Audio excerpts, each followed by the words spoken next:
নির্বাচনের পূর্বে গণভোট অনুষ্ঠান অপ্রয়োজনীয়, অযৌক্তিক এবং অবিবেচনাপ্রসূত। একই আয়োজনে ও একই ব্যয়ে জাতীয় সংসদ নির্বাচনের দিনই গণভোট অনুষ্ঠান করা বাঞ্ছনীয়। দীর্ঘ 1 বছরব্যাপী সংস্কার কমিশন ও জাতীয় ঐক্যমত্য কমিশনের সাথে রাজনৈতিক দলসমূহের দীর্ঘ ধারাবাহিক আলোচনা ছিল অর্থহীন, অর্থ ও সময়ের অপচয়, প্রহসনমূলক এবং জাতির সঙ্গে প্রতারণা। গত 17 অক্টোবর জাতীয় সংসদের দক্ষিণ প্লাজায় এক ঐতিহাসিক অনুষ্ঠানের মধ্য দিয়ে আমরা কেবলমাত্র আলোচনার মাধ্যমে প্রণীত সনদের অঙ্গীকারনামায় স্বাক্ষর করেছি, কিন্তু উক্ত দিন জুলাই সনদের চূড়ান্ত কপি আমাদের সামনে উপস্থাপন করা হয়নি।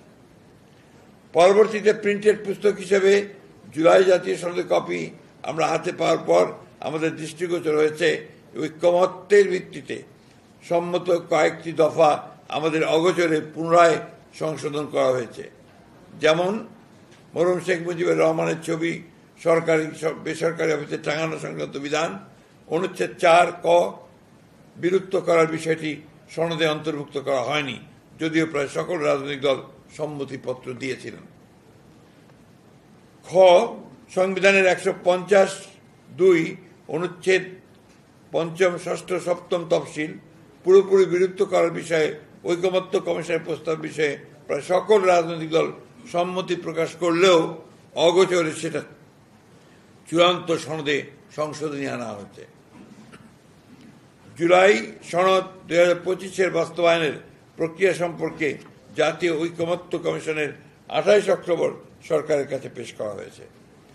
প্রধান উপদেষ্টার কাছে প্রেরিত চিঠিতে জাতীয় ঐকমত্য কমিশনের সভাপতি হিসাবে মাননীয় প্রধান উপদেষ্টাও একজন দস্তখতকারী বটে। ঐকমত্য কমিশন এবং সরকার একই অঙ্গ হিসেবে প্রতীয়মান হয়। উক্ত পত্রে জুলাই সনদ 2025-এ সংবিধান সংস্কার সংক্রান্ত বিষয়গুলোকে দুইটি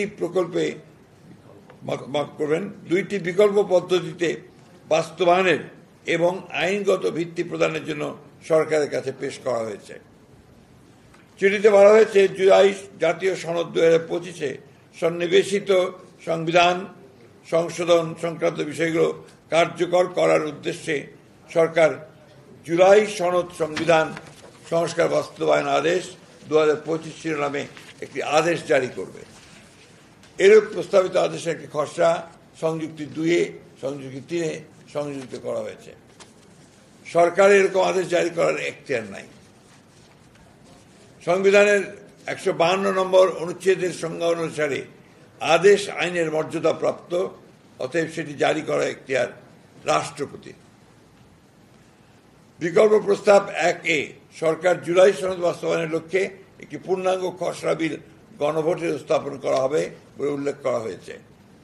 বিলের তফসিল 1-এ সংস্কার প্রস্তাবসমূহ সন্নিবেশিত করা হয়েছে। বলা হয়েছে বিল সরকারি গেজেটে প্রকাশ করা হবে। বিলে উল্লেখ করা হয়েছে যে সংবিধান সংশ্লিষ্ট তফসিল 1 বর্ণিত 48টি দফার জাতীয় ঐক্যমত্য কমিশনের প্রস্তাবিত দফাগুলি উপরে গণভোট হবে। উক্ত দফাসমূহের বিপরীতে স্বাক্ষরিত জুলাই জাতীয় সনদে অন্তর্ভুক্ত রাজনৈতিক দলসমূহের মতামত, ভিন্ন মত, নোট অফ ডিসেন্ট উল্লেখ করা হয়নি। অর্থাৎ ঐক্যমত্য কমিশনের প্রস্তাব এবং সুপারিশ একপেশে ও জবরদস্তিমূলক জাতির উপর চাপিয়ে দেওয়ার চেষ্টা করা হয়েছে। তাহলে এটাই প্রতীয়মান হয় যে দীর্ঘ 1 বছরব্যাপী সংস্কার কমিশন ও জাতীয় ঐক্যমত্য কমিশনের সাথে রাজনৈতিক দলসমূহের দীর্ঘ ধারাবাহিক আলোচনা ছিল অর্থহীন, অর্থ ও সময়ের অপচয়, প্রহসনমূলক এবং জাতির সঙ্গে প্রতারণা। গণতন্ত্রের রাজনৈতিক দলগুলোর ভিন্নমত থাকবে, এটাই স্বাভাবিক। সে কারণে সংলাপের প্রয়োজন দেখা দিয়েছিল, কিন্তু ঐক্যমত্য কমিশন ভিন্নমত পোষণে রাজনৈতিক দলগুলোর গণতান্ত্রিক অধিকারকে আমলেই নেয়নি। উক্ত বাস্তবায়ন আদেশে বলা হয়েছে, জাতীয় সংসদের সাধারণ নির্বাচনে নির্বাচিত প্রতিনিধিগণের সমন্বয়ে জাতীয় সংসদ গঠিত হওয়ার পাশাপাশি একই সঙ্গে একটি সংবিধান সংস্কার পরিষদ গঠিত হবে এবং তারা আলাদাভাবে সংসদ সদস্য এবং সংবিধান সংস্কার পরিষদ সদস্য হিসেবে শপথ নেবেন। অর্থাৎ নির্বাচিত জাতীয় সংসদটি একই সঙ্গে সংবিধান সংস্কার পরিষদ হিসেবে অভিহিত হবে। প্রশ্ন হল, নির্বাচন কমিশন সাংবিধানিকভাবে জাতীয় সংসদ এবং রাষ্ট্রপতি নির্বাচনের জন্য ক্ষমতাপ্রাপ্ত। সংবিধান সংস্কার পরিষদ গঠনের লক্ষ্যে নির্বাচন অনুষ্ঠানের দায়িত্বপ্রাপ্ত নয়। ঐক্যমত্য কমিশনের সঙ্গে রাজনৈতিক দলগুলোর আলোচনায় সংবিধান সংস্কার পরিষদ গঠনের বিষয়টি এজেন্ডাভুক্ত ছিল না, আলোচনার জন্য উপস্থাপিত হয়নি। সংবিধান সংস্কার পরিষদ গঠনের বিষয়ে কোনো ঐক্যমত্য হওয়ার অবকাশও ছিল না। উল্লেখ্য, জাতীয় কোনো সংবিধান সংস্কার পরিষদ গঠন করতে হলে তাও পরবর্তী জাতীয় সংসদের সিদ্ধান্ত নিতে হবে। তবে বলা হয়েছে উক্ত বাস্তবায়ন আদেশ অনুসারে অনুষ্ঠিত গণভোটে যদি ইতিবাচক সম্মতি পাওয়া যায় তাহলে সংবিধান সংস্কার বিলটি সংবিধান সংস্কার পরিষদ তার দায়িত্ব পালনে সহায়ক হিসেবে বিবেচনা করবে। জাতীয় সংসদ নির্বাচন ও গণভোট অনুষ্ঠান হওয়ার পূর্বেই এই ধরনের প্রিএমটিভ পদক্ষেপ আদৌ গ্রহণযোগ্য নয়। বলা হয়েছে সংবিধান সংস্কার পরিষদ প্রথম অধিবেশন শুরুর তারিখ হতে 270 পঞ্জিকা দিবসের মধ্যে যদি সংস্কার সম্পন্ন করতে ব্যর্থ হয় তাহলে গণভোটে অনুমোদিত সংবিধান সংস্কার বিলটি স্বয়ংক্রিয়ভাবে সংবিধানে অন্তর্ভুক্ত হবে, যা সম্পূর্ণ অযৌক্তিক, উদ্দেশ্য প্রণোদিত ও হাস্যকর। জাতীয় সংসদের অনুমোদনের পর যে কোনো বিল রাষ্ট্রপতির অনুমোদন প্রাপ্তির পরই কেবল আইনে পরিণত হয়। স্বয়ংক্রিয়ভাবে সংবিধান অন্তর্ভুক্ত হওয়ার কোনো সুযোগ নেই, তা গণতান্ত্রিক রীতি ও সংসদীয় সার্বভৌমত্বের পরিপন্থী। বিকল্প দুই প্রস্তাবে জুলাই সনদ আদেশের বিষয়টি বিল আকারে না দিয়ে সংবিধান সংস্কার সম্পর্কিত প্রস্তাবসমূহ সরাসরি গণভোটে উপস্থাপন করা হবে মর্মে উল্লেখ করা হয়েছে। এক্ষেত্রে ঐক্যমত্য কমিশনের আলোচনাকালে বিভিন্ন বিষয়ে রাজনৈতিক দলসমূহ কর্তৃক প্রদত্ত মতামত, ভিন্নমত ও নোট অফ ডিসেন্ট গণভোটে উপস্থাপনের সুযোগ রাখা হয়নি। চিঠিতে বলা হয়েছে জাতীয় সংসদ নির্বাচনের পূর্বে অথবা নির্বাচনের দিন উক্ত আদেশ অনুযায়ী গণভোট নির্বাচন করা যেতে পারে। এখানে উল্লেখ করা প্রয়োজন যে বিএনপি জাতীয় ঐক্যের স্বার্থে জুলাই সনদের আইনি ভিত্তি রচনা এবং জনগণের সম্মতি গ্রহণের জন্য জাতীয় সংসদ নির্বাচনের দিনেই গণভোটের প্রস্তাব করেছিল। 2026 সালের ফেব্রুয়ারি মাসের প্রথমার্ধে নির্বাচন অনুষ্ঠানের ঘোষণা দিয়েছিলেন প্রধান উপদেষ্টা। সেক্ষেত্রে নির্বাচন অনুষ্ঠানের আগে প্রস্তাবিত গণভোট অনুষ্ঠান সম্ভব নয়।